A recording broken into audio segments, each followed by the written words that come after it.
All right, guys. So far, we want to focus. We want to focus on promoting that pawn. So king e1 is the move. Just staying away, clear from those annoying checks. Also, this pawn is soon going to get to the 7th rank, and we don't want him to be hitting us with check, right? So king e1, trying to play e2, and then the rook helps us get out, right? So king e1 was played, and now after h6, pawn to e2, the white pieces again could do one of two things. They could do rook f8, or they could do pawn to h7. Now this is the first, at least for me, was the main learning part, because I'm set to automatically control that pawn from behind. We've learned about it, right? Rook belongs behind the pawn, and here it seems natural because I'm controlling the pawn, I'm cutting off the king. However, there's this other idea where you go rook g7, I'm controlling the pawn. If the rook ever leaves, I'm getting that pawn, and then the main thing about it is that I could play rook f7 and the king gets out, right? So I just want to control that file, where if I just get behind the pawn, then I'm never gonna be able to prevent this rook from putting me in check when I get out, right? So maybe for you it's nothing, it's basic. For me, it was like, oh, look, I don't have to play, I cannot play mechanically. So again, rook g7, controlling that pawn, followed by rook f7 so that I can get the king out. Now, if now they go king d3, trying to get to the pawn, we simply play rook f7, ready to get out, and we promote. If they go rook e8, check. We always have this from the Lucina, we learned that already, and then we simply collect the pawn. Anything like going out to checkmate, well, check, king is gone, and then we're going to promote. If they try to pin, well, I get out of the way, I'm going to promote. So again, that's if they had played pawn h7. Instead of getting behind it, I'm gonna go rook g7. And guys, this is just for you to consider it next time. I know automatically get behind the pawn, but hey, wait a moment, what if I just go rook g7? Now, if instead of h7, and this is the most important part of this endgame, if they just go rook f8, now we have to continue with rook h3. We get behind the pawn. Of course, it doesn't make sense to play rook g6. This is common sense. So we get behind the pawn, and now after rook f6, take a moment, how would you continue? Let's assume you got this far. What's the right continuation now for the black pieces? If I'm playing this in the game, I want to spend, if I have them, I want to spend a few good minutes to think about it. All right, better, the music, good.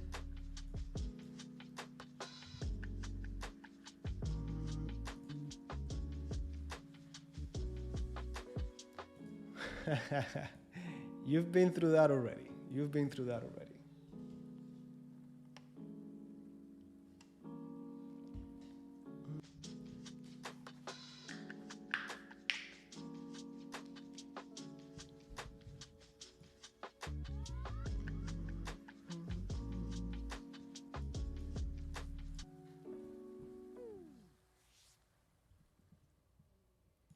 King d1, rook d6,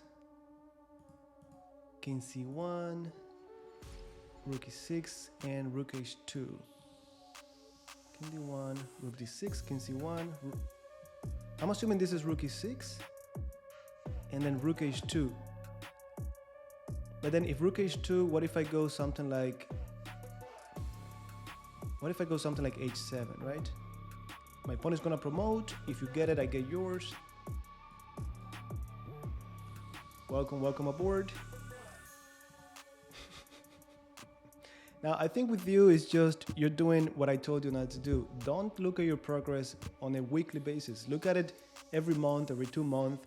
It's like going to the gym. You're not gonna see changes in 1 week, right? So give it a good 8 to 10 weeks, training consistently, then you review. Okay. All right, guys, let's go over it. Look, here, you're very close. You were actually very close, but we need to apply a different idea. We gotta get out, of course, but instead of going to D1, I wanna go to D2. Idea, I'm about to promote. I know they're gonna put me in check on D6, but now you have King C2. I know, this King C2, again, very counterintuitive. I'm going away from the pawn, but there is a deeper idea, which is, now with my king on C2, I'm gonna use my rook to kick this king backwards. And again, it's about, like I told you at the beginning, piece coordination. One piece, like in this case, the rook is not gonna accomplish much. if I have my rook and king working together, it's way stronger. So I get out to d2, they gotta play check. Now king c2, why? Because now I'm ready to play check and kick you back. It's like the one rook checkmate, right? This to prevent it, well, you drop the pawn, so they have no choice but to go back. Well, actually no, no, this to prevent it, I promote. So not only do you drop the pawn. So if rook e6 to go back, now I have my check, and at this point, another powerful ideas. You could either go to d5, or you could go to b5, or you could go to c5. Now, believe it or not, the strongest move for white is king b5. If instead they go king d5, what should we play? What's the idea? If you know it, great. If you don't, you're going to learn it over here. Oh yeah, you're good. King c2 is fine, but you said king d1 and then king c1, right? What matters, guys, is that you understand why we're doing it. We're doing it to get to c2, opposition, kick the king back, okay? So yeah, king d1 works, you're threatening the same thing, and then king c2. All right, so either you guys are asleep or you're not paying attention. So here, look, the point with king, no. Look, if king d5, all you need to do is come over to help the pawn. That's it. The point of this move is that they're blocking their own rook from kicking me, right? So that's why they need to go away, right? Now, if they go king b5 and I play king d2, they keep bothering me. So this is like, if king d5, we use this king as shield. Instead of d3, we go to d2 or even d1 and then promote. Now, one of the cool ideas comes out of king c5. If king c5, now we got king d2, help promote the pawn. They have to put me in check. I use that tempo to play king c3. Look, opposition to kick you out. They have to go back, and now you have check. King has to go away, and now what do we need to do? We already talked about this, guys. Come on.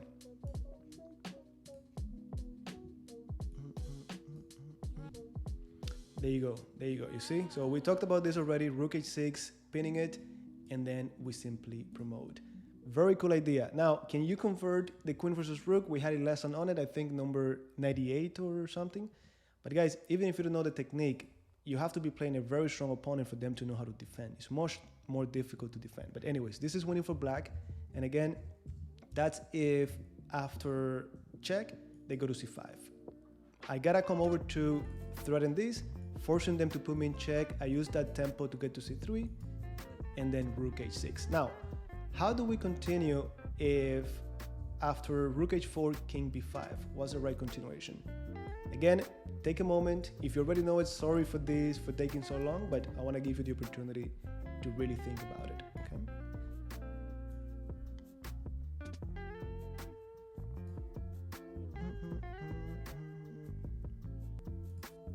You went back to review the playlist. There you go, do it, do your tactics, play your games. Just be consistent, King b3, no.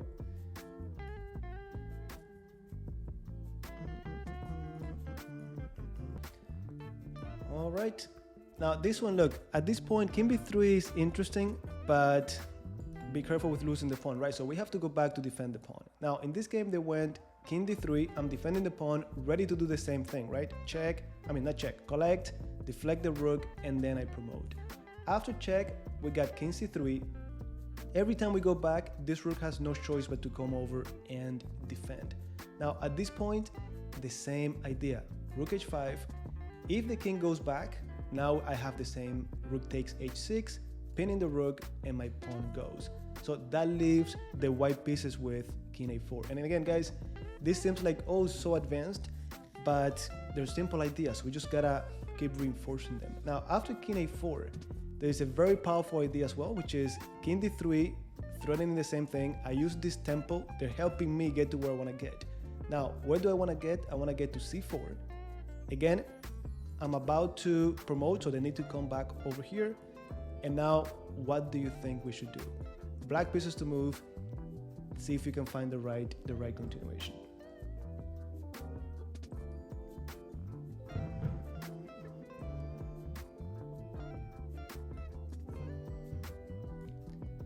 You don't know how many Rook endgames my students, myself, blow just because we don't know these simple details. Exactly, that's it. It's the same thing. Rook h6, if they take, I promote. If they get the pawn, then checkmate. I remember this. I remember myself falling for these. So very, very important to know. Now, another detail here is, could they do... Yeah, if they go check, then we simply go back. And if they come over here to e6, we take the pawn. If they go to c1, we take on h6. This should be an easy win for black. So little details, nothing more. It's just knowing the ideas. Now, going all the way back, from here we talked about piece coordination. My pieces are working together. White pieces cannot say the same thing. So we push the pawn. If they try to come over here, simple plan, I go king f2 to promote. Any checks, I deal with them with rook f3. If instead they go h5, not a big deal, king e1, e2, and now they have two choices. If they play h7, automatically I always go with getting behind the pawn. Well, now we can also think of, hey, let me just go over here. I'm defending or putting pressure on the pawn, ready to play rook f7, and the king gets out. There's no check, right? So the other thing they could do is rook f8 right away. I get behind the pawn now. It makes no sense to go from the side. They simply keep going.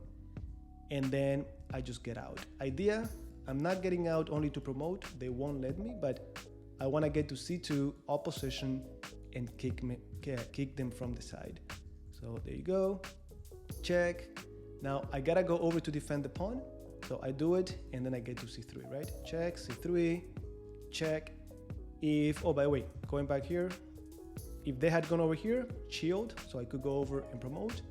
If they had gone to c5, then king d2, king c3, they have to go back to the pawn. Now, same idea, followed by this simple tactic. Simple tactic, but very cool. All right, finally, after this, we said, wait. After this check, we said king b5 is the move. We go back to defend the pawn, king c3, and now check, followed by the same idea. King d3, I'm about to take, so they have to put me in check, king c4, and then rook h6, and that's it. Guys, again, many of these ideas, we're gonna see them over and over and over. So today you saw them for the first time, many of you. Next time, we're gonna see it again and again until they become second nature. All right. Rook endgame, pawn endgame. Let's have fun. Now, for these ones, 4 minutes per exercise, no more. Let's see how it goes.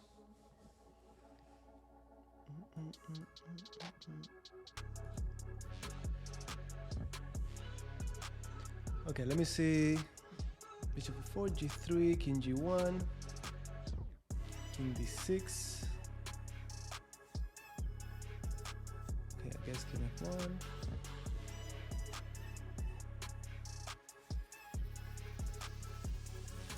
King d7 and then queen f5 followed by g6. Okay, f4 followed by g3. It has to be, but try to calculate as much as possible. This one, guys, at least for me, is not so much about finding the right answer, but pushing myself to consider everything. And that helps me with visualization, resources. I don't want to be the one playing a game and then, oh, I missed this detail. Oh yeah, I was winning, but I didn't see this, and then they drew the game. It just cannot happen.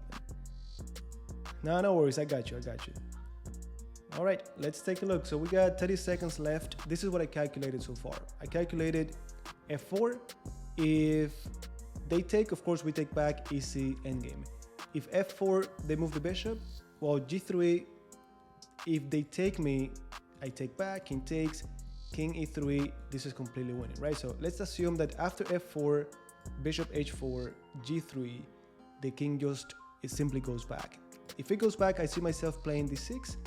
My pawn is defending g3, and at the right time, I'm gonna play f2 followed by king f3 or followed by king e2, and I'm gonna promote. It has to be that.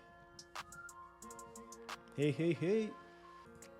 No, that's great. You know, that's something that I do myself when I'm training. I have this chess set over here, especially if I'm preparing for a tournament. I want to start adjusting to the physical board. So that's a good idea. All right, guys, it has to be that. So I hope that you already visualized it. F4, G3, and now it has to be King E3. That's it. Now I want to play F2 followed by King C6. If I get to the light square, there's nothing they could do. If F4, King G2, I go to E2, and we're working on light squares. That bishop cannot do anything to us. Now we might be wrong. Let me see. Check, and then we promote, but check if they go here. This one seems better actually. Check, only 2 moves. If they go here, and then we promote. If they go over here, then check, king takes. Now what's wrong with this one? Something has to be wrong with that. Check, I move out the way. And then bishop F2, you see? This is what I mean, push yourself. What if they did this, what if they did that, what's wrong with this variation? So if I do this right away, check, I get in, they take, and then this will be stalemate. What if after they take, I play G2? Yep. Unbelievable. Only way to win that. Hey. Stewie, what's Stewie doing here? All right, guys, that was a very nice one. And that was rated 2286. All right, let's go to the next one. Timer is back. 4 minutes. What? Rook endgame. All right. Pawn endgame, rook endgame. Thank you for the follow, guys. Okay, white to move. This should be easy, right?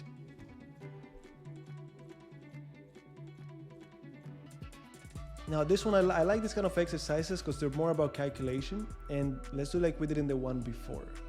Really test for what could my opponent do, any silly surprises. We still got 2 more minutes to go. Buonasera. Ooh, this has to be it. Oof.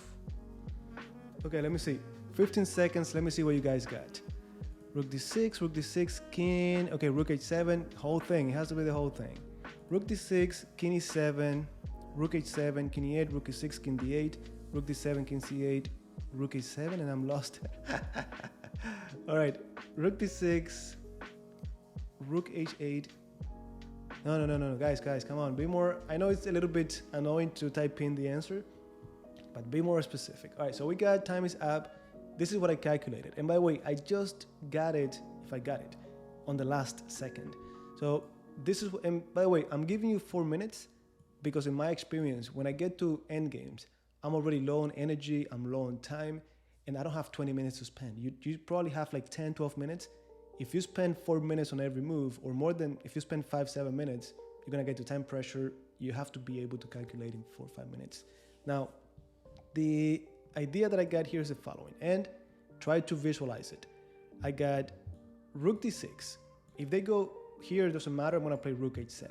If at any moment they try to block my checks with one of the rooks, I have the skewer and I collect it, right? For example, rook d6, check. If they did this, check, and I collect the rook. Same thing, if check, if they did this, check, and I collect the rook. So after rook d6, either way, rook h7, I'm gonna get to the same position, king on e8. So I have to visualize, update that image in my head. Imagine one rook on d6, one rook on h7, and their king is gonna be on e8. From here, what I calculated was rook e6 check, only move is to go here. Oh, this is what you said. I think you said this. And then rook a7. There's nothing they could do to stop the checkmate. There's no silly checks. There's nothing they could do. I think you said it. I didn't realize you said that. All right, welcome aboard. Let me make this smaller. Now, I might be wrong, but I'm convinced this is what I would play in a game, right? So let me do it. Check, and then rook a7. Rook b7 doesn't work. They go king c8. So this has to be it. And then mate. All right, that was rated 2558. So if you got it, congrats. If you didn't get it, you get the idea. And you get to visualize what we just said. All right. All right, guys, let's go to the next one. And timer back to 4 minutes. Okay, Momo, I think we've played before. I'm not gonna give you a break this time, my friend. Let me just. Oof, okay.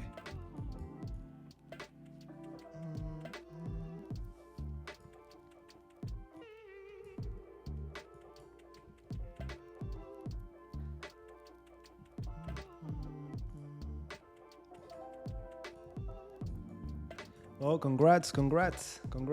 That's just that's only the first one. All right.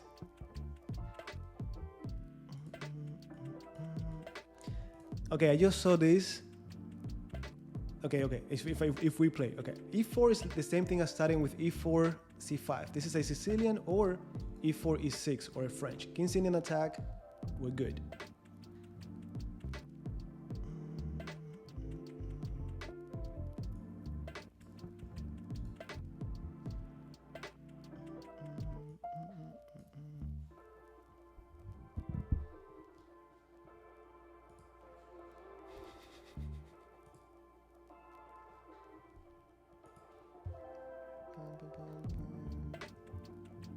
I forgot. Okay.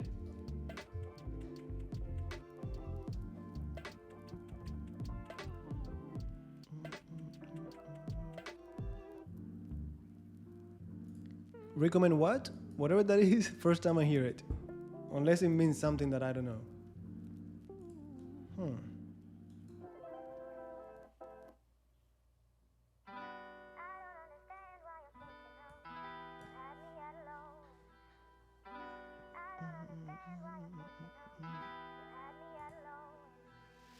I mean, that pawn was falling no matter what, right? I'm hitting that bishop twice, and the pawn as well.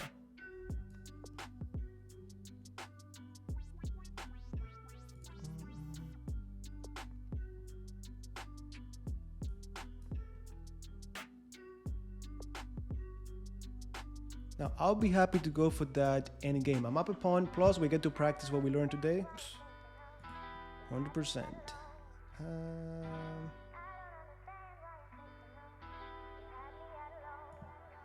Simplification.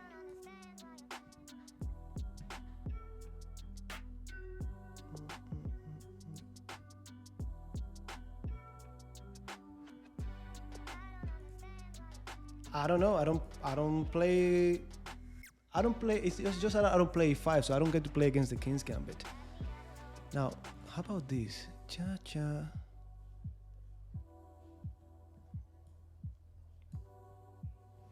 Against the King's Gambit, the only time I talked about it, playing against it, I recommended, which I play it actually, when I play online, I play e4, e5, f4, queen h4. Very interesting line. And you have that surprise element too, because your opponent is not that familiar with it. Or at least it's not that common, right?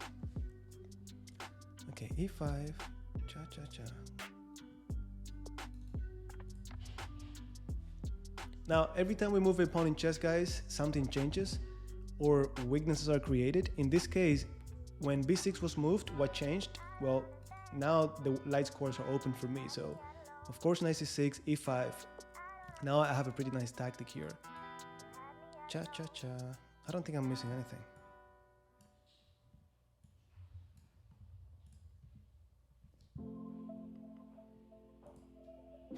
It has to be. It has to be.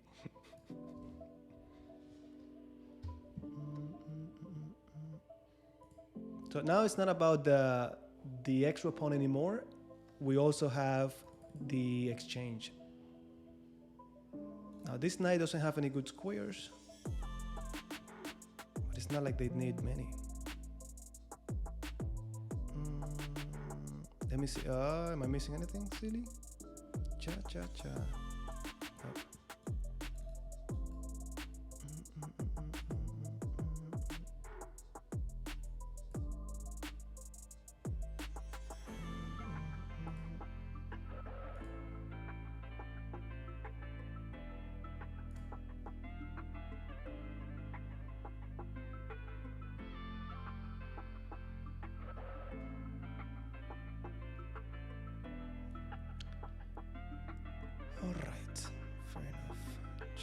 cha. Cha cha.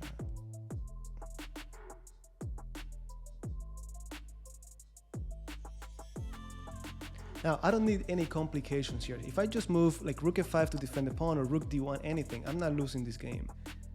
But how about Bishop C6? Cha-cha.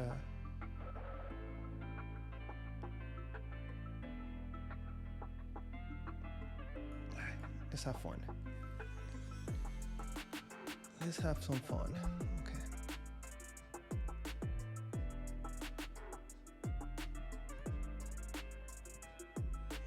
Hey, hey, hey. All right, now there's no way I'm losing this. I don't mean to sound overconfident, but there's just no way. Nah, let's be honest. I might easily lose this. Maybe Rook D6 was interesting.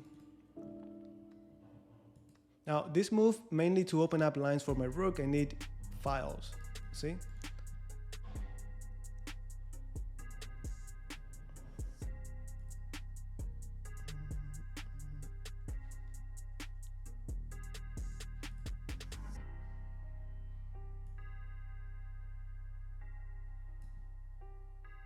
Yeah.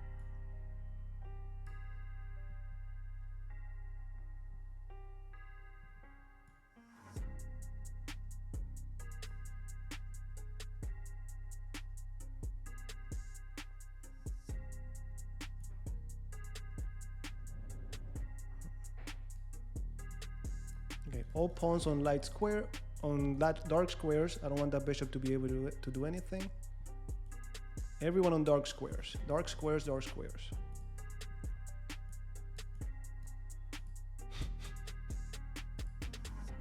Okay.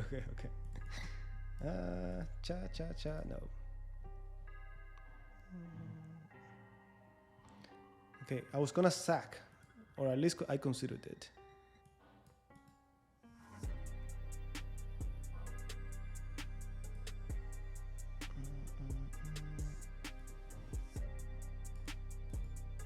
Yeah, mistake. That was a mistake. Oh, this was better.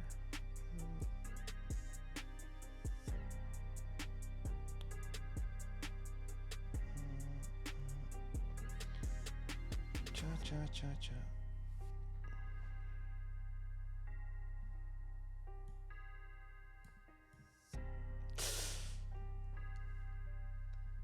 Didn't see it. All right, guys, I'm gonna resign here. I didn't see that one coming. Just move the Rook. King B6, King C4. It should be easy to win, but all right, let me show some respect and take a quick look at the game, see what happened. Well played, my friend. And you know, I think I owed you this one because last time we played, you were better and then you blundered, something like that. So let me take a quick look. 87, 86%, not bad. Blunder, yeah. All right, let me take a look from the beginning. All right, so we're playing knight f3, main idea to stay in our elements, king's Indian attack. You could play e4 like I said first, but then you have to deal with the different openings they could play against it. With this, I'm bringing them into my territory.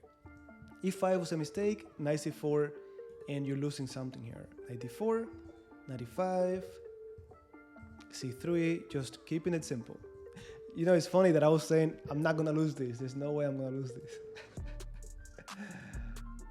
Hey, I owed you that one. Blunder, and like I said, last time we played, you had me and then you blundered, so it's just justice. But anyways, review that line, okay? Because definitely that e5 was not good. Probably just castle, b6, bishop b7. Okay, let me see. So bishop e3, knight c6, definitely here, silly mistake. And then, yeah, we are already, let me see. Yeah, we're winning already by a lot, but we still can definitely make silly mistakes. Rook d1, check, bishop c6. By the way, here the line, guys, was if he had taken, we take on e8. And I'm threatening mate, I get to collect the bishop. Okay, this is 4 point something. Again, before, main idea is to open up lines for my rook.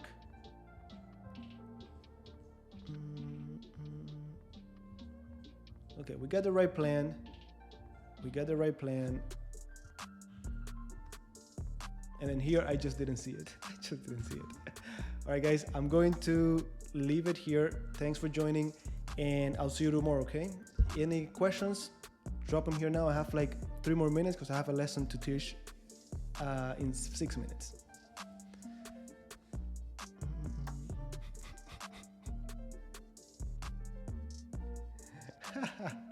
No. Hey, it happens. It happens. It happens. The problem is when it happens too often, but all of us, we blunder. We blunder. You got it, guys.